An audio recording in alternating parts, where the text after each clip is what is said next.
Kalau kita berbicara sifat kimia, pertama dia itu tidak terdegradasi akibat diberikannya pemanasan. Jadi tekniknya cocok untuk hal tersebut, kita bisa menggunakan metode ekstraksi, maserasi ataupun perkulasi.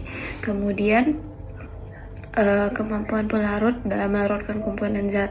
Nah, artinya di sini pelarut tersebut memiliki tingkat selektivitas yang tinggi. Nah, bisa kita menggunakan metode SFE atau gelombang microwave dan ultrasound assisted extraction. Kemudian juga perlu diperhatikan tingkat kepolaran dari pelarut. Jadi tingkat kepolaran ini nanti menentu agar senyawa tersebut bisa ditarik dalam perbedaan kepolaran tersebut. Soalnya kita menggunakan etanol yang bersifat polar, otomatis dia akan lebih menarik senyawa bersifat polar, contohnya senyawa flavonoid. Kemudian juga perlu diperhatikan pelarut yang tidak boleh bersifat toksik. Nah, akan lebih aman jika metode ini bisa kita gunakan seperti infudasi ataupun dekutasi, karena pelarut yang digunakan cukup aman, yaitu menggunakan air. Untuk sifat fisik yang perlu kita perhatikan, pertama viskositas. Viskositasnya tuh harus bernilai rendah. Tujuannya apa? Tujuannya untuk meningkatkan nilai fluiditas agar nanti mudah penetrasi pelarutnya itu ke dalam sampel. Contoh yang memiliki nilai viskositas rendah ini ada bisa penggunaan SFE. Kemudian titik-titiknya itu harus rendah, jadi untuk mengurangi terjadinya efek terdegradasi termal.